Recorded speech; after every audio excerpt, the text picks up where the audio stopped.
It is all you. You need to unmute your Zoom.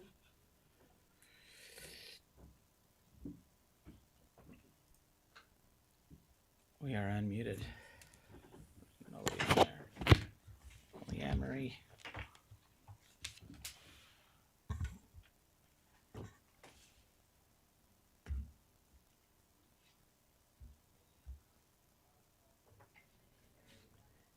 You want us to go ahead?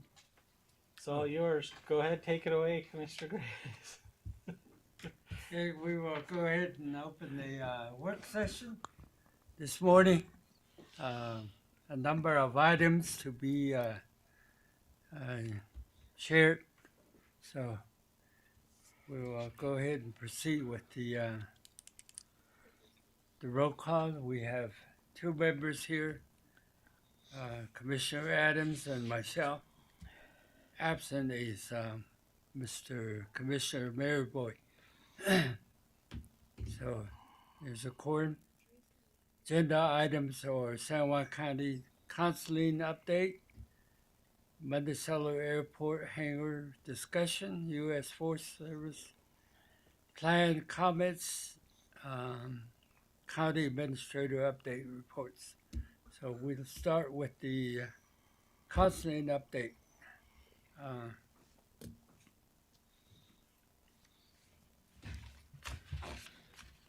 Morning, Commissioners. Thank you for having me come. We discussed this last month that I would come and present to you guys quarterly to kind of let you know what's going on. This first presentation is just a very basic overview of what San Juan Counseling does, kind of what we have going on.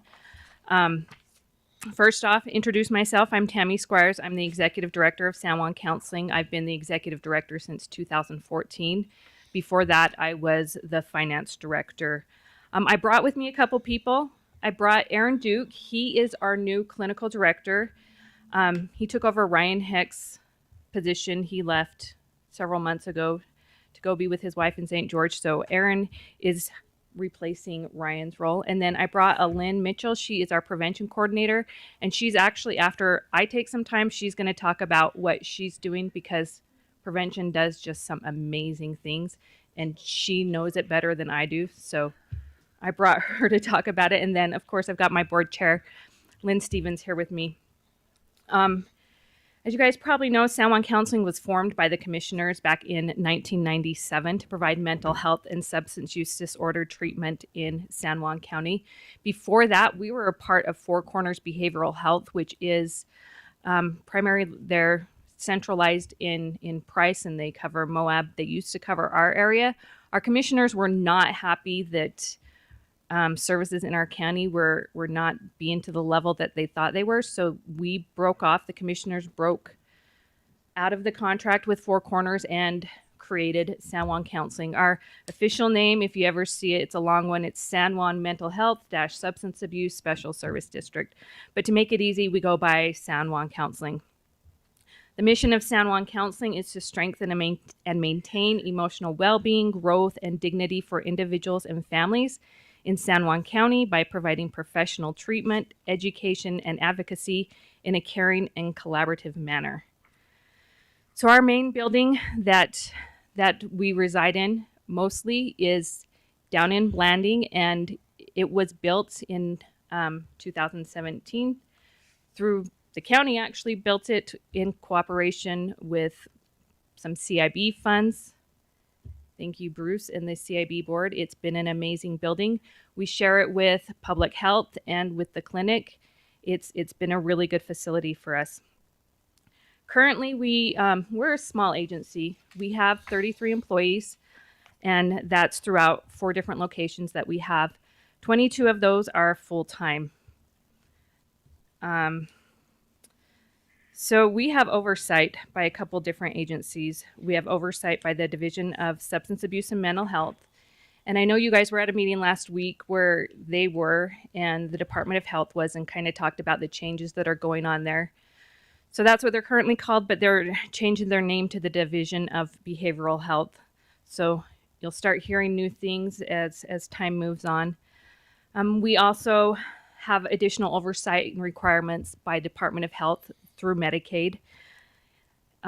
In 2013, San Juan Counseling moved to a prepaid mental health plan. Before that, we were a fee-for-service plan through Medicaid. And in 2013, what we call is subcapitated with Northeastern. So Northeastern holds our Medicaid contract. We provide all the services, they provide the oversight and a lot of the managed care parts of that. That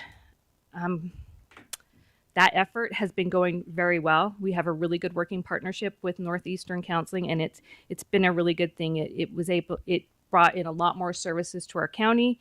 It's been able to help us expand and do a lot of good things because of that. I'm going to go through things really fast. So if you at any point have any questions, and like I said, this is just a basic overview, and then I'd like to kind of get your thoughts on what you would like me to present on next time. So I don't want to get into many of the weeds and details right now because I want you guys to know the basic stuff first. So our funding sources, we are funded through several different sources. The biggest one is through our state and federal contracts. That covers 47% of our funding. And these numbers are directly pulled from fiscal year 21 that we just ended. Our Medicaid covers 45% of our funding. So Medicaid is a really big part of our funding source. Third party and private party pay is only about 5%. And the county contributes that you guys know about. Your contribution helps with our Medicaid match and it helps with our state contract match. It's only 2% of our revenue resources. So for the 2%, you guys are getting $3.5 million worth of services in our county. So it's a pretty good return of investment. So because we are the local mental health and substance use disorder authority, we provide a lot of services. I'm kind of going to go over them really quickly in this broad overview. So we provide mental health outpatient treatment. We provide that in our facility in Blanding. We go to outlying areas. We have a building in Montezuma Creek. We go to some schools when we can, and we've even come up and provided services out of Monticello Hospital. They've lent us a room. So we try to get in as many areas as we can in the county. We coordinate inpatient stays and discharges.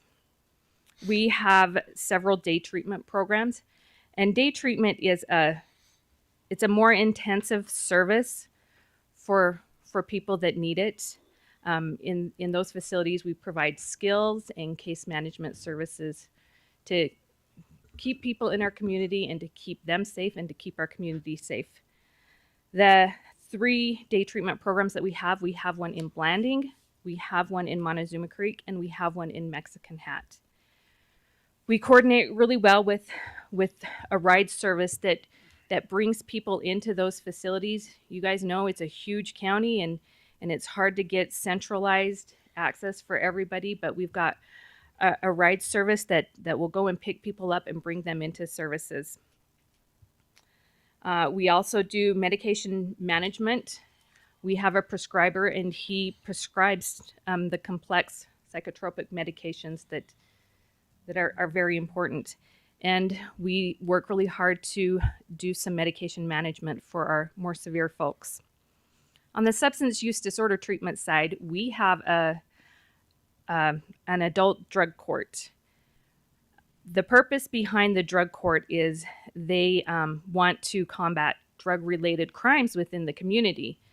The purpose is to get them into treatment, try to keep them out of jail. And it works because we test them frequently, we monitor them, we do case management with them, we give them services, and it's through court involvement. It's a really good partnership that we have with the 7th District Court and the Sheriff's Office. It's been a really, really good program. We also have other outpatient treatment and groups for other substance use disorders that don't qualify for drug court. We have peer support. Our peer support is somebody who has lived experience that is working for us, and he is helping people through the treatment process, which has been really, really effective. Our prescriber a couple years ago went out and got the extra certification to do some medication assisted treatment. So he can now prescribe Suboxone, which is for opioid dependence, and he monitors that really well. We offer a tobacco cessation group. It's a free group to anybody that wants to come, and anybody that's interested in quitting any tobacco products. And we offer it in person or through Zoom. Like I said, it's a free community resource. We've been doing that for about a year. We have, for DUI, we have a Prime for Life class that we offer.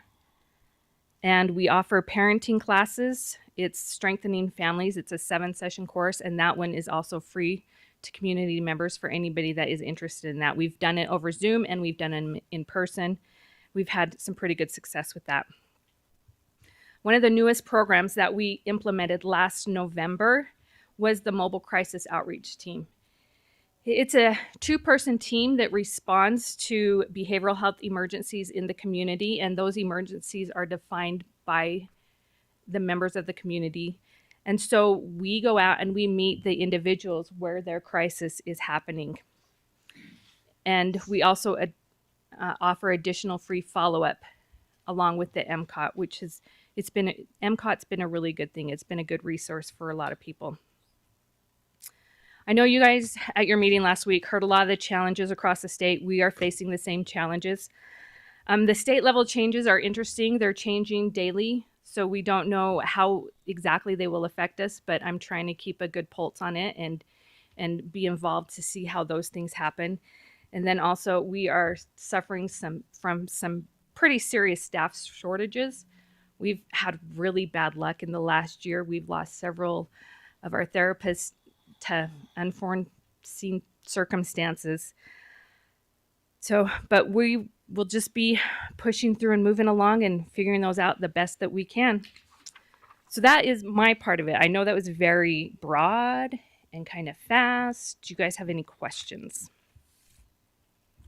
Mr. Adams? Just a couple of questions, Tammy. Drug court. Who pays for drug court? So Does the state? The state pays for some of our portion of drug court. Yeah. And then clients also pay a very small fee to be in it. Okay. But most of our funding comes from the state. At the sheriff's level and 7th District Court, I don't know if they get any funding for it. Okay. And do you foresee any opportunity to get any ARPA or infrastructure money in your organization moving forward? So yeah, the division has said that they will be sending out ARPA funding to us. That changes weekly too, and what they say that we can use it for. I don't know if we can use it for infrastructure or not, but they are telling us that we will be getting ARPA funding. Okay. And I'm assuming that you have a relationship with mental health on the reservation? Yes. Okay. Yeah, we have 2 facilities on the reservation. Well, they're actually right outside the reservation. We have one in Montezuma Creek and one in Mexican Hat. But do you interact with the Navajo Nation? I guess is what I'm... IHS or? No, not a whole lot. Okay. Do they have some mental health providers for the Navajo people, don't they, on the Navajo Nation? So UNHS does. Okay, UNHS. Yeah. Okay. And we do work with UNHS. Okay. So not IHS. So is Division of Mental Health, Behavioral Health, Mental Health of the Navajo Nation. They serve, there's an office made, there's sub-offices in Kienta serving the Utah section. But there's staff shortage also. Yeah, Very. everywhere. Well, I'm going to declare that I'm I've been a commissioner almost as long as mental health has been functioning in San Juan County. But I don't remember for sure. but I think I've been here. There's a therapist right here. Straighten your thinking pattern. But they've had their ups and downs, that organization, but it has not run as smoothly as it does under Tammy's administration by any means. And I'd ask Lynn to testify to that, but I'm not sure he can remember. So, I have a great memory. okay. It never happened at all. Yeah, we actually had the state come down on us. Trying to think when that was. Maybe, what was your first year? 2005. Yeah. And threatened to take away our funding if we didn't change leadership. Created new members, created a board, got new directors, and been flying high ever since. We started flying high with a former Air Force pilot, Yeah, and we've been flying high ever since. we should have thought of that too. He was a fighter pilot, and we gave him 3 years to fix the problem, and he fixed it in 1 year. That was Steve Jensen. Yep. Product of Monticello High School and BYU. Yeah. But Tammy, you do a good job, and you got a great organization. We compliment you for the good work you do. Thank you. We really What- try and like I Question. said- go ahead. Treatment wise, what I guess the going practice treatment. What are some of the treatment modalities that you apply So for patients? So we do a lot of individual and group therapy. For individual therapy, our therapists have different evidence-based practices that they use. They use motivational interviewing. I'm trying to think of. I'm not a clinician, so they say these things and I try to understand them, but I hope I'm telling you truths. ACT is another one that they use, mind-body bridging. They use a lot of different modalities, just kind of depending on the diagnosis and what the client need is. Do you have Navajo's clients? Yes, we do. Do they recommend or seek the type of traditional treatments that they would like? So as it stands, because of our funding, Medicaid does not cover any of those traditional services. So we don't pay for any of those. We do currently have a Native American therapist, and she will provide treatment in her native language to those that request it. But as far as traditional services, we don't really provide a whole lot of those. How many clients do you have overall? So last year in fiscal year 21, we had 750. This year? Yeah. So from July 1st of 2020 to June 30th of 21. It was right around 750. What's the leading clients that are being treated for? I'd have to look that up, and I can do that research and bring that back to you, but I'm not sure. If I said something right now, it'd just be a guess. I guess you receive court orders, you say, Yes. they are implemented by the courts themselves or public safety or interested family concerns? So all of the above. So the courts will refer clients to us for specific treatments, and then our therapist will do an evaluation, diagnose them, and set the course of treatment from there. Mm-hmm. The diagnosis use, what form are they? It's Is the that social, psychological assessment? they use the DSM-5 to diagnose, Oh, okay. which I don't know what it stands for. Yeah, Yeah. glad he's here. DSM-5 was updated a couple of years ago. Yeah, it's pretty new. Yeah. Good. He's got some more presenters. Okay, so I'm going to turn the time over to Alyn, and she's going to talk about our prevention services that we have. And I think she has a PowerPoint. I did, yeah. Megan, if you flip to that. We got it. So I'm all about prevention and upstream, I don't know if you, when we say upstream prevention, we mean, there's the story of the people who kept pulling kids out of the river downstream and wondering why we couldn't fix it. And somebody finally said, why don't we go upstream and see where they're falling in?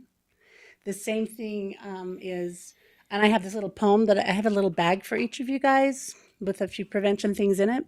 But there's this poem called The Ambulance Down in the Valley. You can go onto YouTube, and John Denver does a pretty good reading of that. But talking about whether you build a fence at the top of the cliff to protect them from falling down in the valley, or just wait till they fall down in the valley and they're hurt and you have the ambulance waiting in the valley. So that's kind of, the premise of prevention and how important it is. And if you do true prevention and have really good strategies, then you're going to save, it's pennies on the dollar for when they get past, when we have to go into treatment and those kinds of things. So I'm really passionate about prevention. I think it's really critical and really, really important. And so we started this coalition back in 2017, SJCPAC, which the title is there, San Juan County Prevention Action Collaboration Coalition. And it's a county prevention. The mission statement is SJCPAC Coalition's mission is to collaborate with community partners and agencies to strengthen our local youth and their families against substance abuse and suicide in San Juan County. So if you want to go to the next slide. Try this clicker here. You may be able to Oh. control it from there. Thank you. All right. So the big... Try the wheel. Oh, the wheel. Mm-hmm. Maybe not. The Maybe wheel. not. Try the... that Oh, one. there we go. There Okay. you go. I do. Okay. Wow. Okay, so risk and protective factors. Risk factors is something that raises the risk of unhealthy behaviors, including suicide and substance misuse. And protective factors, on the opposite end of that, is something that raises protection against and lowers the risk of unhealthy behaviors. So risk and protective factors are really important because, and I found that there's this wonderful saying, and I think I have this at the end of the slide, but prevention is prevention is prevention.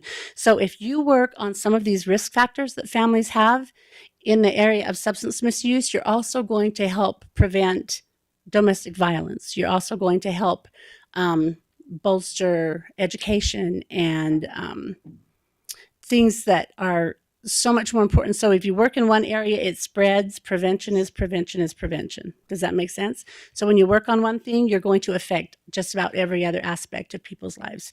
So it's really, really important. So we did a couple of surveys. And I'm trying to be tricky again. It's not working. There we go. Did somebody do that for me? Thank you. I'm going to let you do it for me, okay? Because that's working much better. Okay. So we have these from our SHARPS data. We identified these risk factors in our youth.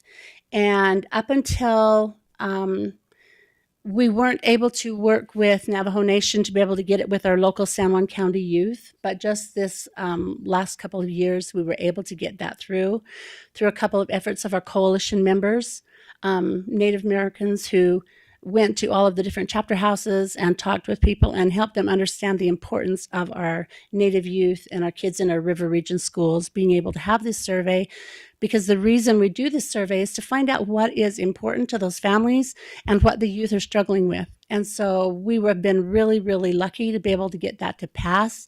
And so our data work group went through and identified the top risk factors that we felt were important in our San Juan County youth clear across the county. And as a commonality, these were the ones that they identified. So family conflict, perceived risk of drug use. Sometimes they don't think marijuana is a big deal, but on a developing brain, it is very dangerous. So that's just an example of that. But they don't think that it's a big deal. Academic failure and low commitment to school, and then depressive symptoms. And then we also did, next, thank you, we did a San Juan County community survey. We did families throughout the entire county. And these were the things that were important to them. In our Montezuma Creek, Blanding, and Monument Valley communities, these were the top 3 issues that they felt were important. Monticello and Spanish Valley, there was just a couple of little differences, but this was predominantly the ones. With the other 3 communities, these were the ones. And so these, between this and the SHARP survey, these were the things that were important to families. Next. So quickly, we have a few work groups that we have with our coalition. One is the data work group, and I've talked a little bit about this, some of the surveys that we do, because we want all of our stuff to be data driven so that it's really strategic in nature. So our data work group handles that. Next. Education work group, Dr. Arungwa from Utah State University in Blanding is the one that chairs that. We've had some early literacy. We're all about educational opportunities for all San Juan County students. That's really important because not all of them have the opportunity for education. So we're really working on that. And then educating families about prevention science and other resources. And I brought this little bag. Before COVID hit, we were doing this in all of the schools in the county, and it was so fun. We would have the teachers look for a student who wasn't necessarily on all the sports teams or in student government or doing whatever. This was from elementary to high school. And they looked for the kid who was being kind or who was doing good things. And even if they were having lots of personal struggles. And so we gave one of these out every month to a student from each of the schools. And it was so fun to hear the student nominations from the teachers and just the cute kids that they were just all throughout the county. And then also, thanks, Sarah, let me hold that. And then we also got little mascot puppets that were our literacy mascot puppets. And we had a contest with all the kids at each school, and they named that little mascot puppet to talk about reading and early literacy. Anyway, I could go on for days about prevention. I won't. Okay, next one. Okay, our boundaries work group. Right now, we don't have a chair for that, but it is basically pornography prevention, sexual assault prevention, and intervention.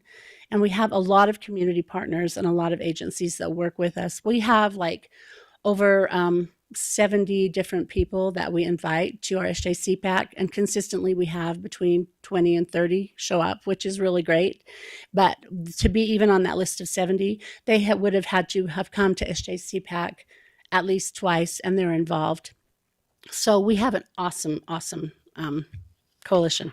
Next. Our fetal alcohol syndrome work group is chaired by Shauna Sharow, who works at San Juan Counseling, and we're working right now with the University of Utah Collaborative Project on that. We recently did a White Mesa Town Hall event, which was amazing. We had ethnic food, and we had girls of childbearing age years and their mothers and grandmothers come, and that was a wonderful event. And they even did a little cradle board craft, which was really, really cool. We had people even come from Toyac to attend that, so that was a great event. Okay, next. Our health and wellness work group, Paige Ray, she is a USU extension agent, and it is basically what it shows there. Risk and protective factors around substance misuse can be enhanced or reduced by the level of individual and family health. And it's talking about all the different types of health. So it's kind of self-explanatory, and I don't want to take time. So go on. And then our youth involvement and voice. To me, this is one of the most important things. We had youth identified from all of our schools working on this, and then of course COVID hit, and that was such a pain. And so it's been a little bit harder in our River Region schools, but especially this year we're up and running strong in our Baja Mountain schools, but we're still working really hard with our southern schools to be able to help them get these youth so we can train them. Our goal is to have really strong youth coalitions in all of the schools, and then have community coalitions. Right now, I was really, really wanting it to be a county coalition, and we've made so many wonderful friendships and relationships because of that county coalition, but it's going to be better local prevention if it is within each community, and so our goal is to get a coalition in each community. But some of the things that our youth are involved with, the kindness campaign. Tammy, will you show us the kindness shirt? That's the Youth Coalition shirt. You can show them that. But all the kids from all the schools have that on our leadership teams. And that's a logo that was designed by a Native American guy that works for the district, and it's a beautiful job. Is that an eagle? What's that? Is that an eagle? An eagle? Yeah. No, it's not an eagle. It's a sunburst. The mountains. Yep. Yeah, it resembles an eagle. Yeah. And I don't know even who our guy is that designed that, but I think it's beautiful. We love it. We're really proud of that logo. So. Okay, and then the kindness shirt. This one was particular to San Juan High School because it had the splash color of blue. The one with the splash color of yellow is Whitehorse High School. The one with the splash color of purple was Monument Valley, orange Monticello. And then we have one of a different color of blue for Navajo Mountain. And that's a kindness campaign. And on the sleeve of the shirt, there is a barcode. And so anyone can go up to the barcode, and that'll take us to our SJCPAC website. And we're putting all of our events and stuff on the website, so you can go. And also on the bags that I'm leaving for you also has our logo and the SJCPAC website, so you can check it out. And I hope you all do that, because it's good stuff. And we're working really hard to update it more and more. We need to get that more. And then, so the kindness campaign, we would see if someone in the school was being kind, and then they would get a t-shirt. Someone would come and give them a t-shirt if they noticed one of their peers noticed that they were doing kind things. And these are all part of the positive pro-social things and part of giving those protections to help kids. So youth development and training, we just had a Unite in Bride at San Juan High School, and I'm hoping that we can show a couple, if we can get I think it's next, but if we can get the link to work, I can show you some pictures. Monticello High School is having a prevention color week, either next week or the week after, which is all about prevention, a different color each day. It's really awesome. Capitol Hill Day, we're going to take youth from every one of our high schools, hopefully, up to Capitol Hill, and they get to talk with legislators and be able to give some voice to their communities and what's important in their communities. So we're really excited about that. We went a couple years ago. Again, COVID is a real pain, but next slide. If I have to be careful or I'll talk all day. Okay, so these are some of our coalition members that represent some of these different agencies.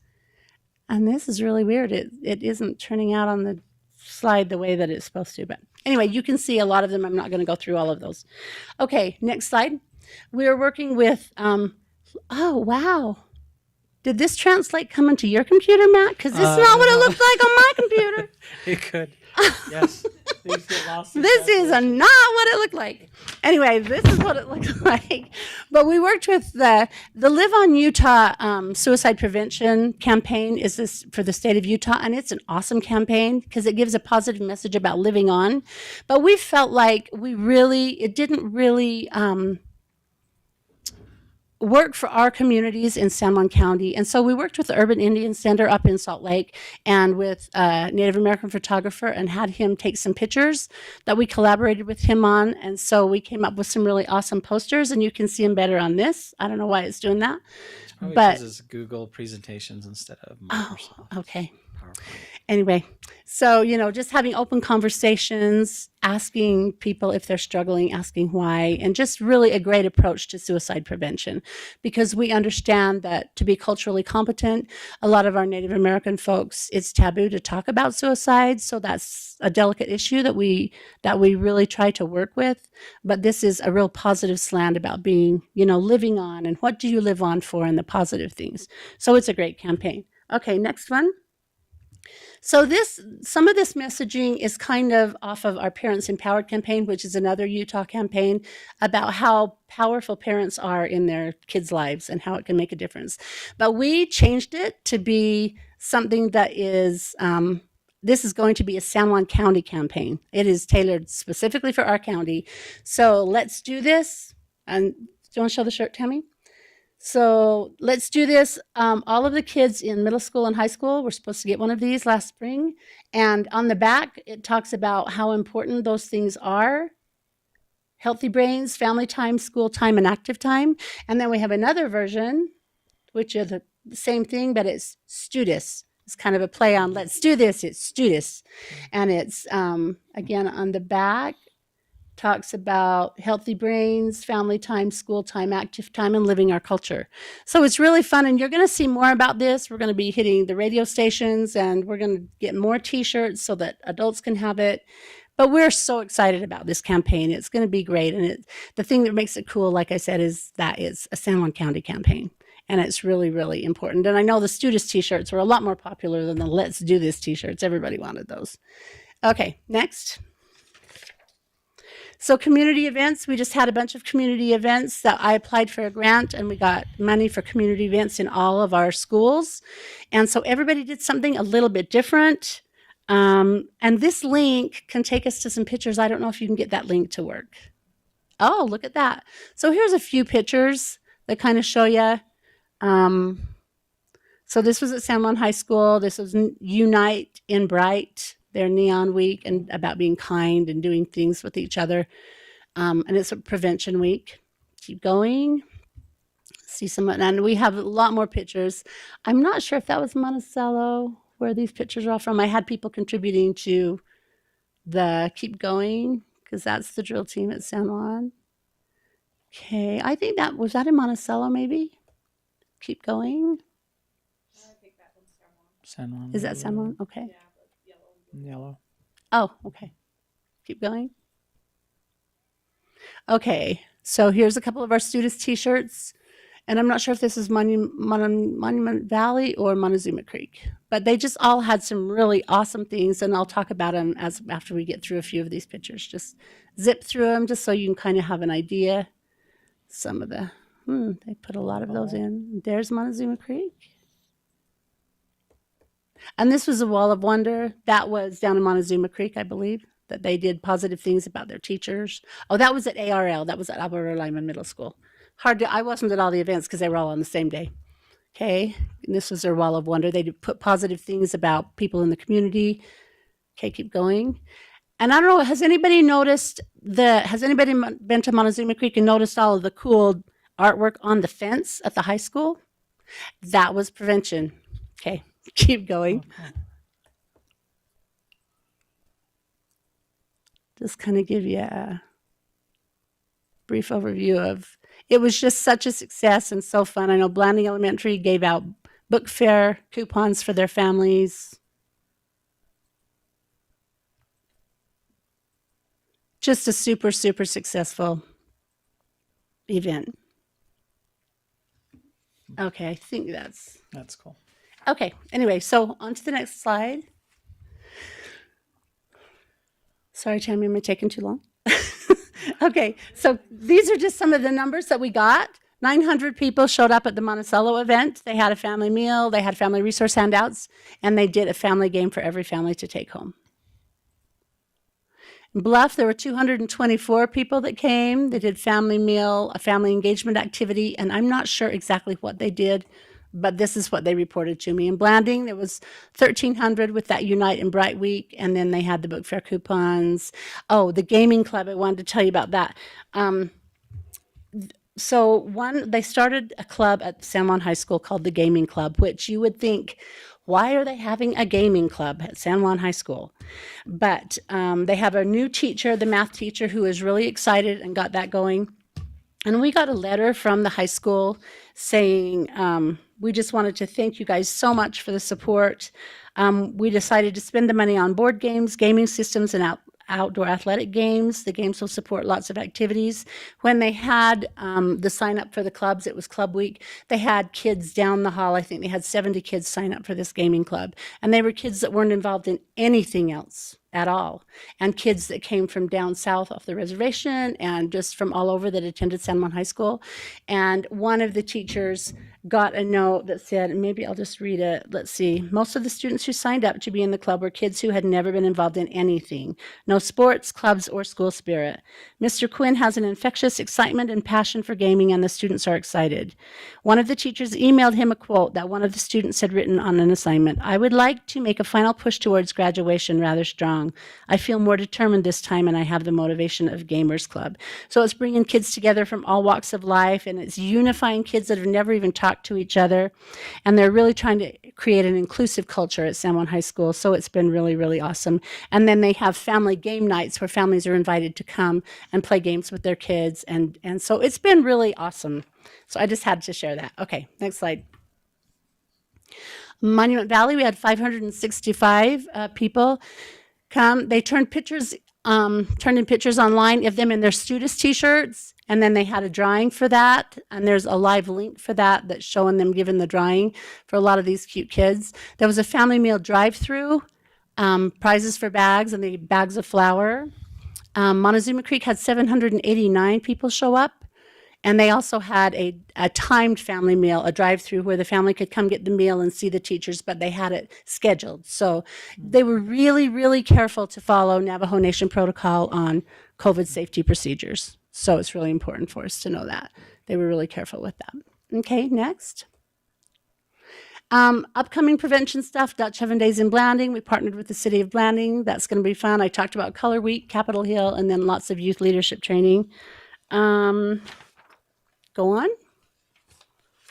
So basically, shared risk factors. Again, I talked about this. You know, if you work on one area in prevention, you're going to work in a lot of other areas. So if you do things that help with alcohol misuse, and preventing that, you're going to help prevent domestic violence. You're going to help prevent a lot of other unhealthy behaviors. So prevention is awesome.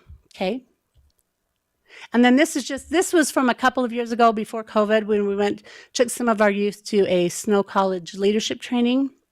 We had a virtual training this last year.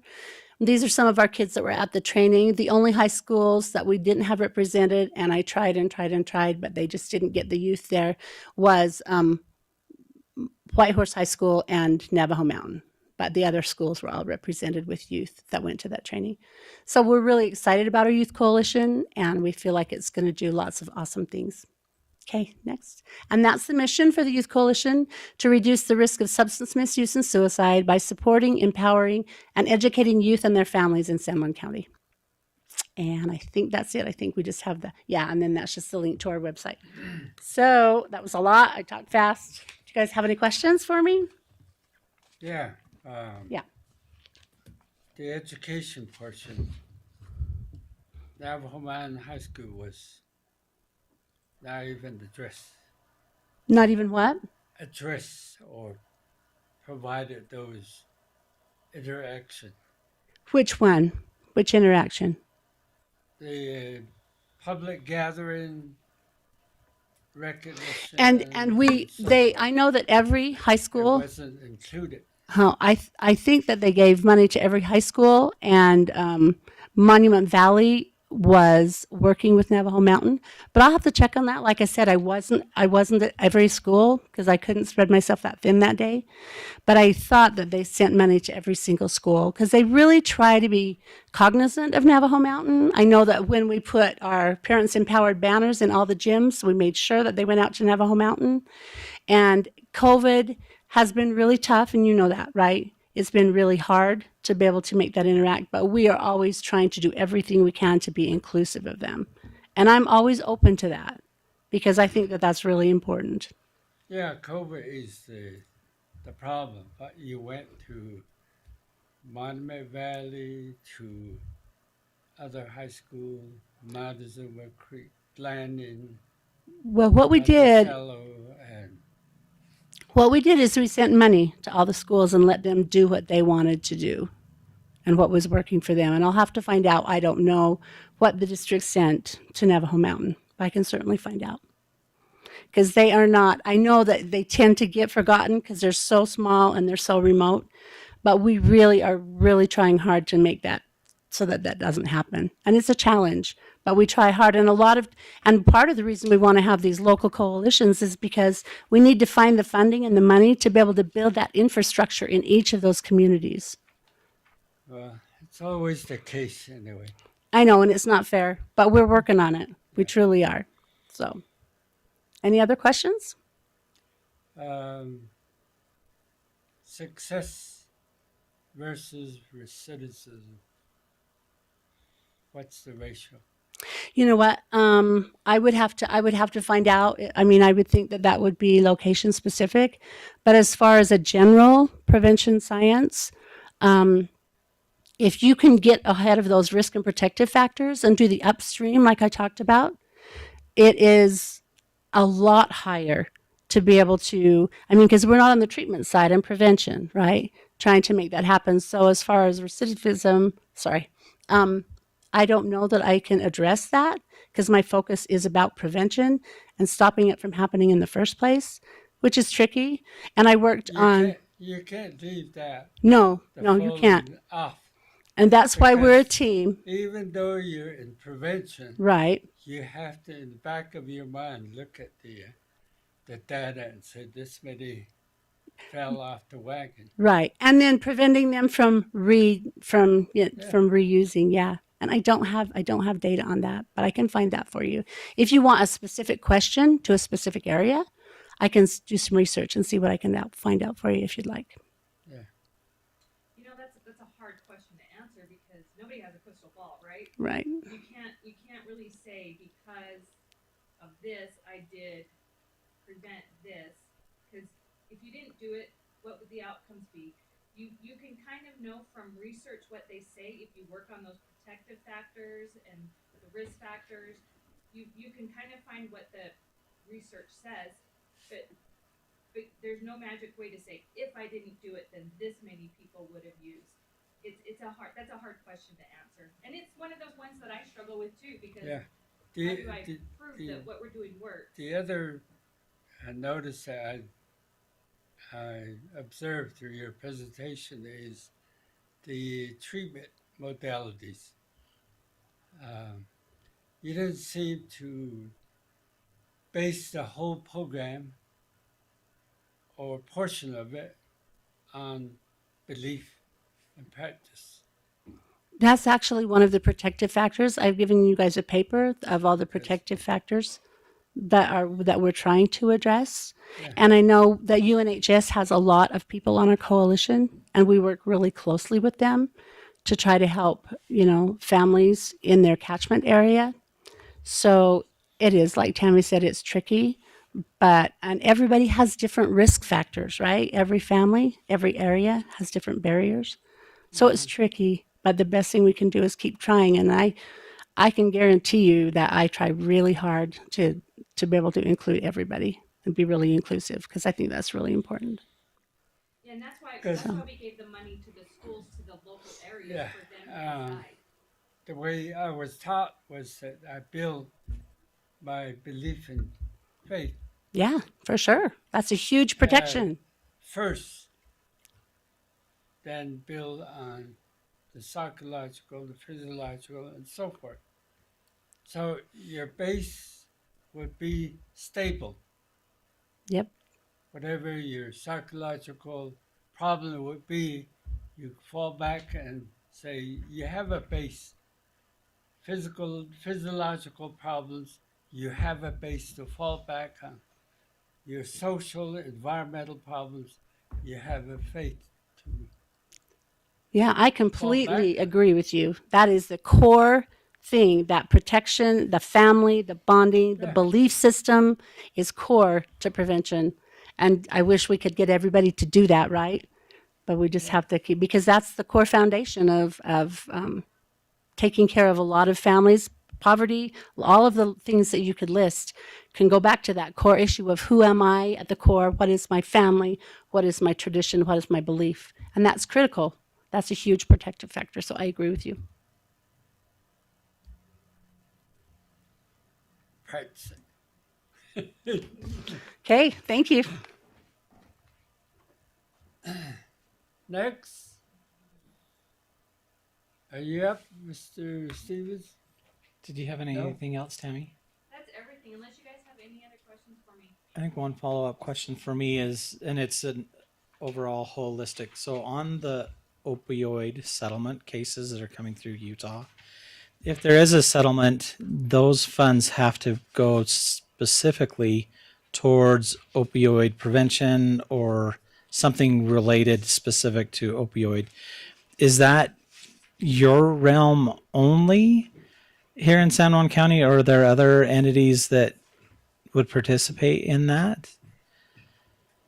Because you had mentioned that it's part of your program is the prevention, or if they do have that opioid.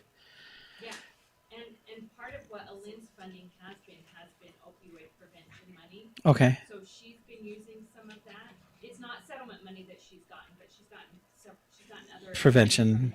Okay. But if the settlement comes about, then I think we just, as a county, need to be prepared of where those funds go to and how those funds. Yeah, if it's prevention, so we have prevention efforts that, I mean, Alynn said prevention is prevention, right? Yeah, Kind of like yeah. philosophy. So we have prevention efforts, but I know public health also has prevention efforts. On their side of it. Okay. So I think it's kind of up to you, but if you were to ask me, I'd say we can take it. Yeah. Oh, yeah. Well, and that's why the coalition is so strong, is being able to have a really strong relationship with public health.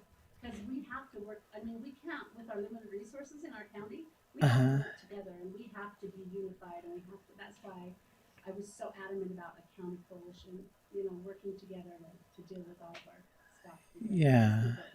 Okay. Work together and be, Yeah. and see, you know, have the same goals and stuff. Okay. But that case does continue and they're working on, my understanding is they're working on the settlement now. And so just be prepared. We'll have to loop back in and see what that looks like. It's unfortunate, and maybe they can go backwards in time because I know there's been a lot of families in counties that have been impacted specifically because of opioid and kind of the gateway that lifted from those drugs and that medicine. And so, anyways, thank you.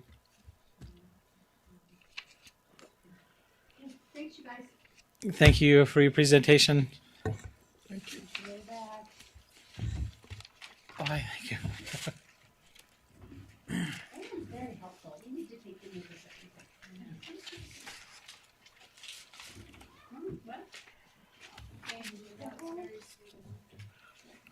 And you did a good job. Good presentation. That's Appreciate you guys' work. Thank you. Maybe next time I can say Yeah. something. I'm a week into the job, and so Yeah. I can talk about evidence-based practice all day if you want. over. Aaron's gonna present next time in 3 months. Okay, awesome. Perfect. Once you get your feet under you. Huh?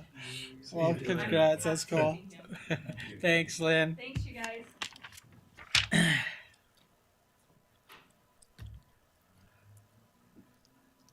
We lost our chair person. I think he went to the bathroom. He's coming.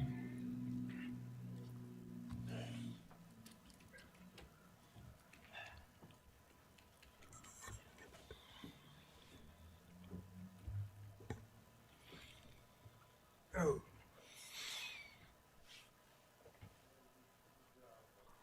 Well, Commissioner, do you want to go to Nick's presentation on number 3?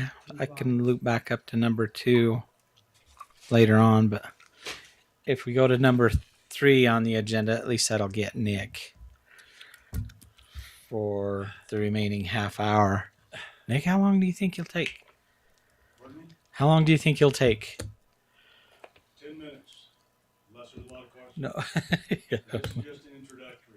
Okay. Commissioner Graz, you okay to do that? Switch up the agenda to Okay. include Nick on this time. Go ahead then. Yeah. Good morning, Commissioners.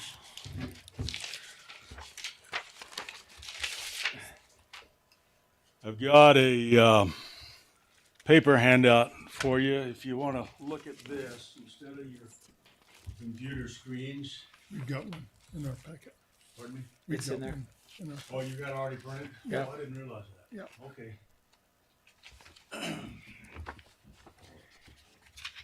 Well, you may recall that the Forest Service started their land use plan revision in 2016, and San Juan County has been participating in that effort as a cooperating agency. And about a year ago, the Forest Service developed a draft plan that they put out for public review on an informal basis, knowing that eventually they would start the formal action or formal scoping period. So the formal scoping or review period actually began August the 25th, and it will run for 60 days through October 25th.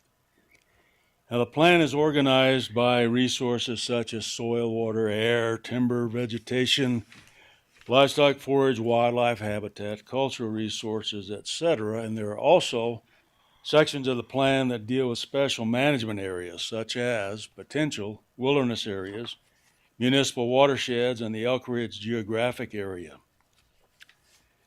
Now, for each of these resources or areas, there are specific items called plan components, which are to direct the management of that resource or area. And these plan components consist of goals, desired conditions, objectives, and standards and guidelines. Now, the goals are generally broad statements of intent and usually related to interaction with the public or to other agencies. The desired condition is basically what it says. If you look at it, it's the condition that's desired, or what an area should look like, or how a resource should be managed.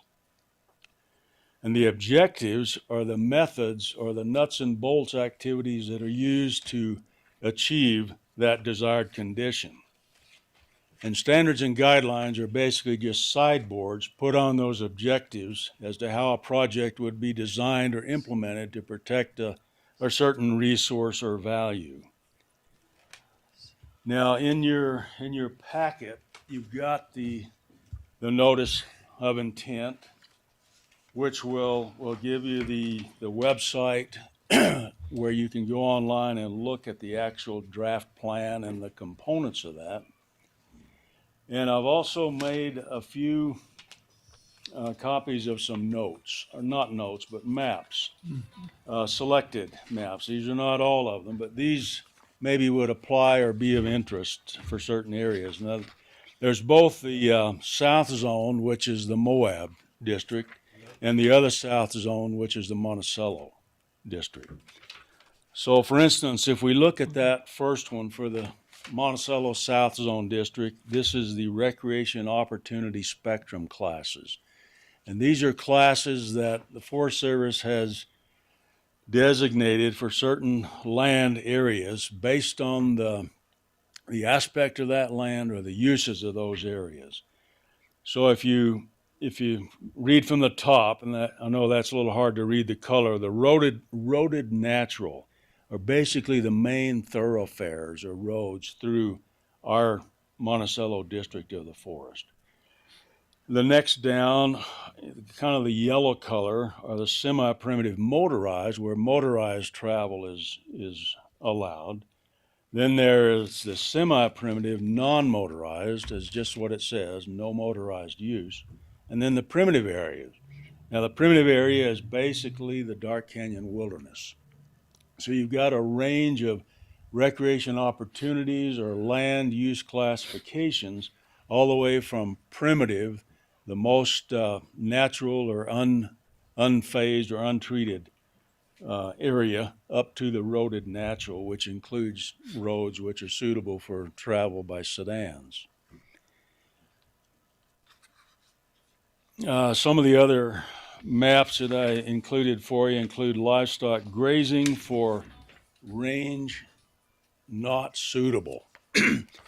And if you look at the Monticello district, which you're probably most familiar with, you'll see the Dark Canyon Wilderness has been rated as not suitable for grazing. There's the Arch Canyon area, that's your PN allotment, and then the Cliff Dwellers Pasture Research Natural Area, the RNA, and then the municipal watershed for Blanding and Monticello. Now, some of these designations have been in place for years. The Blanding Monticello Municipal Watershed actually has a smaller area within that where livestock has been excluded. The Chappian allotment is actually a grazing allotment that the Forest Service decided there would be no grazing, and this was about 1998 or 99. So they have carried that no grazing decision forward into this analysis of areas suitable for grazing. All the rest of the forest is basically rated as suitable for livestock grazing. Then the same situation exists for timber.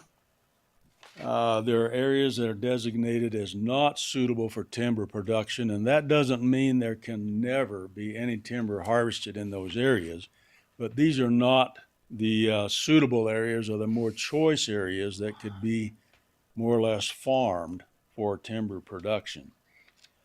So you can see the green, the darker green colors on that map are the areas that have been determined not suitable for timber production. The other areas that are left out or not colored in that are basically areas that have been logged in the past or could be in the future. You notice the Dark Canyon Wilderness area is a dark green. Of course, there's no timber harvest allowed in wilderness areas.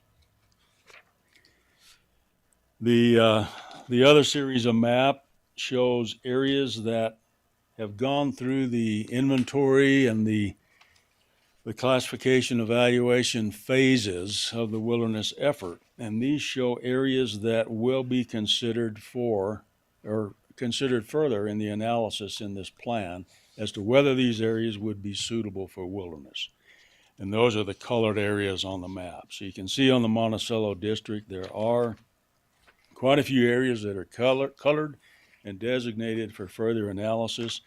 But you'll notice this entire east front of the Abajo Range here is not one of those units. The Abajo Mountain unit that you see there includes Shea Mountain, the Shea Ridge area, down to the Causeway Road. The Chappian and Allen Canyon allotments are not allotments, but areas are also a unit that will be now analyzed for further consideration. And the goal of the plan, once this analysis is complete, is they'll take these units you see in the maps that are part of the analysis phase. That doesn't mean all of these will be determined or recommended for wilderness. Only some of these will likely fall through the screens through the analysis process. So I don't know how many may actually come through that, but these are the potential areas that you see. One of the other maps is the management and geographic areas, and I put that in there to show that there are some huge areas that are designated for special management where management, general forest-wide management isn't quite appropriate. It doesn't quite cut the mustard or fill all the gaps. So they've created these geographic areas where special management would be practiced. You'll notice next to Monticello there in the Monticello district, there's a municipal watershed management area. And it's a little hard to see there, but that's an oblong block polygon there, runs from northeast to southwest. Then to the west of that is the Elk Ridge geographic area, and that was designated because of the high density of cultural sites and other values, but primarily, I think, the cultural sites and the importance of those sites to Native Americans in the area, both in their history, their ancestral Aboriginal uses, as well as present day.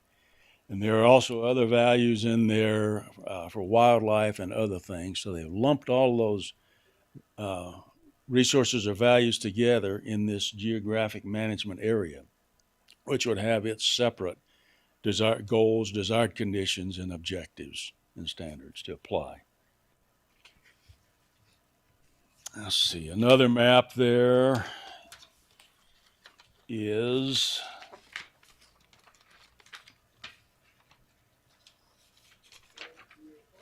that's the geographic the area Moab. for the Moab Yeah, Moab, unit. Monticello.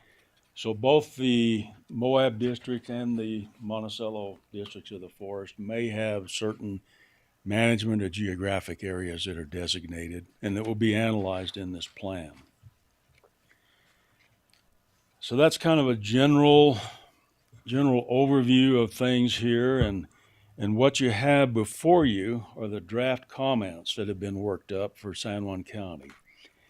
And there are comments that are specific to maybe a goal or the desired condition or the objectives and standards and guidelines. It's basically kind of these comments would fine tune those plan components. So I present that to you today, so you'll have some time to look these over. And if you want to go online on the Manti-La-Salle National Forest website and actually dig into the plan, you can certainly do that. But the draft comments here are for your consideration, and hopefully maybe the next commission meeting you would have had some time to think about these. And if so, and if you have comments on these or want to fine tune them further, we can do that before we make our final comments. Like I say, we do have until October the 25th to make our comments, so this will give you roughly a month. But we have to work this into the set commission meeting dates too, to work into that October 25th deadline. So I think there are maybe two more commission meetings from today before that October 25th date. Are there any questions you might have today? I know this is kind of hitting you off the cuff here. I'll take a look at it. Read it. So it's still, there's a lot of time yet. Pardon me? 1 month, one whole month to deal with. Yes. A little over 1 Maybe a little less than a month. It's been out for a while, though. Yes, so it we've has had been out for basically a year, on an informal basis. And this was, if I remember right, Nick, this was postponed due to COVID, and because they couldn't get around to do public hearings Yes. and hear the public, they kept it open on the website for people to review. So it's been out there for. Yes, I think it was COVID as well as some other probably political considerations. So they threw it out about a year ago and couldn't really pull the trigger on this official scoping period until now, just recently. With the All right. timber management, I had a question on. So timber management, is that strictly just where it's not suitable? Is that strictly just logging? Does that where you have the deadfall, things like that? Is that considered? It's primarily, hands-off, if I remember and understand it correctly, it's primarily an area suitable for timber would be more or less the best soils, site and everything else, access, where standing timber could be produced and harvested. Okay. The other areas, they may be unsuitable. Like I mentioned, there are certain caveats where maybe it's an insect die-off, disease infestation, where maybe it would be appropriate to harvest that dead standing timber. And that could be done even in those unsuitable areas. Okay. But I think that's kind of limited application. I think a lot of these unsuitable areas also include the inventoried roadless areas that are on the forest, where timber harvest is either not allowed or very severely limited. Yeah. So they've tried to pick the best areas that could be used for timber production. And those are generally the areas that have been logged in the past, and timber is recovering and been replanted, or it's naturally reforesting. Yeah. I know one of the things we continue to champion, at least up here on the Abajo, is how the Forest Service needs to get in there and clean up either the deadfall or the beetle kills, just in case if there were a fire. You've been up there, it's going to go. But it was also interesting to hear at UAC some of the results from that Bryan Head fire and that was a watershed fire there for Panguitch and that. And they said Panguitch Lake is full, and it's because of that fire that it actually kind of restored some of the drainage in the watershed for that. And so it's kind of interesting that Yeah. came about, because typically you hear that we don't want a fire because it'll impact watershed. Well, they're actually showing that actually helped. So kind of odd to see, but that was my concern here, where timber management, we continue to say, hey, you need to clean up the forest here on the Bajos. And I think that might be two different things, although they're interrelated. You know, timber production, Timber and harvest, harvesting. but there's also forest management. correct. Whether yeah. that's prescribed fire or maybe Yeah. herbicide treatment or something else, can work together. Okay. So just because an area is unsuitable for timber, I don't think that means you can't go in and do some prescribed management for forest health on that. Okay, good. Okay, good Any work, other? Well, Nick. thank you. Appreciate it. Nick. So we have a month to review that, and we'll bring this back on a commission meeting. Even the next finalization. commission meeting, if that Yeah. works for you. Yeah. So let us know if you have any concerns with the letter that's in that Yes. packet. There's a letter that's specific to our comments back to the Forest Service. And I might add, Mac, you did mention COVID's had an impact on getting public meetings and whatnot with the Forest Service. Even before they rolled out on August 25th, they were talking about public meetings. But then with the surge in COVID again, they decided that was not healthy. Not conducive. So they'll just have some online or Zoom meetings. All right. Well, thank you. Thank you, Nick. Next, Let's see. airport. So the airport discussion. I just wanted to throw this out there, since we did surplus the airport. Now we've got this airport hangar that is primarily vacant, other than some odds and ends. We have had inquiries into leasing that airport hangar to specific individuals. So they're just inquiring, hey, what are we going to do with this hangar? They know that there's a hangar empty and they would like to lease it from the county. There's been 3 people that I've been contacted by that are interested in that. And so it's something that we can create a revenue. The building's about 3,600 square feet. It's built in 2012, so it's still a fairly new building. Some of the lease rates in there, it's pretty hard to get a rural lease rate. If you were to look at like a Henderson or a Mesa, Arizona lease rate, I mean, they're $2 a square foot. Some of the rural areas that I've found is about 42 cents a square foot, which would be about $1,500 a month. And we could go lower, just where it's Monticello, but we can do a little more research on that. I just put this on here if you had any interest in the county pursuing that, kind of offering a request for interest from individuals that are wanting to lease this. If there's interested parties, let us know, and then we can come back to you with a more solid lease rate for more of a permanent lease. The tricky thing with airport hangars is, and this is a FAA guideline and rule within the airport system, anything that's close and adjacent to an airstrip, an air runway, there's only specific things that can be parked in that perimeter. And an airplane is one of those. You cannot, if you can have maintenance equipment that's associated with the airport itself. So like if the airport runway had a snowblower system that they used, a plow, things like that, you can stick on there. So it has to be associated with the airport. It can't be like a farm equipment tractor from somebody else's piece. Alex, do you have any? It is that one. So the only question that I think the sheriff's office, and I'll speak for him since he's training in St. George, the only question they have is search and rescue and whether or not they can. There is an interest from the sheriff's office in being able to put a search and rescue. Because it's a lot cheaper to fly a drone than it is to fly a helicopter. it is absolutely. They're interested in possibly using that So you could use it for a drone. It's still FAA regulated equipment, but other than that, you cannot park any other search and rescue vehicles in there, 4-wheelers, things like that.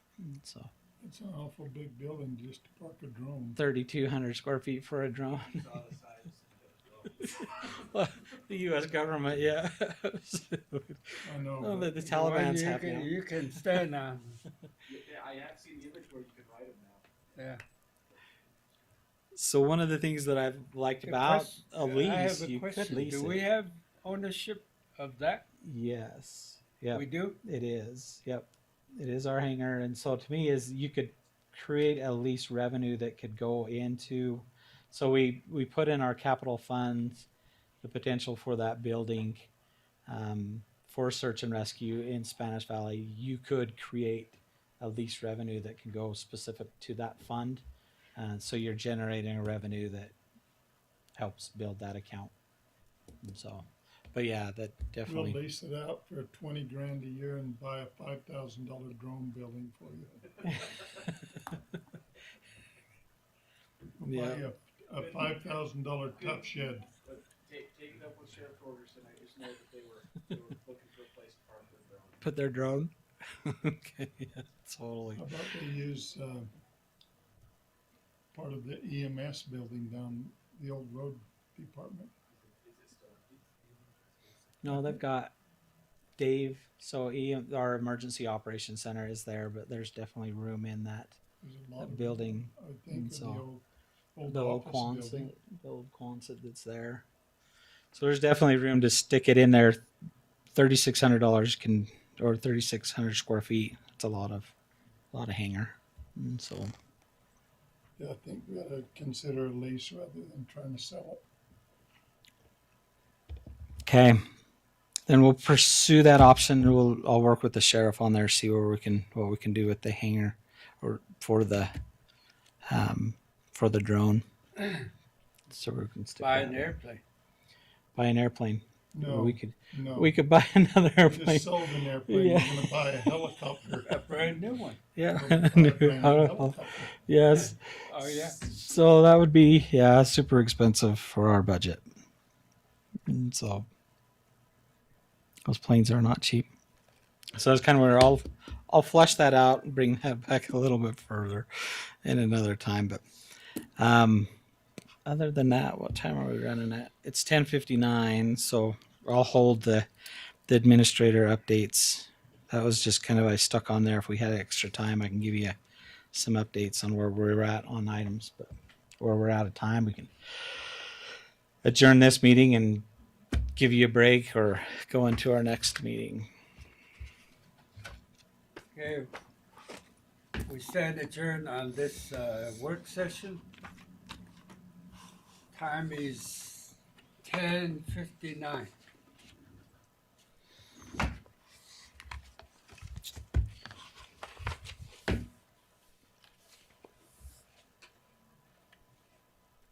You got a second? Make a motion. No, I didn't make it. Chair has No. the option. He just Oh. declared He's Oh, like, you do? I'm done. as the commission chairman that we were adjourned. The work session. So run and play for 30 seconds. Yes. Didn't even ask for a second.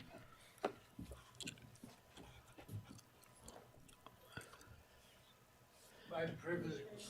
It's your privilege. Your privilege is the chair, huh? Where am I at?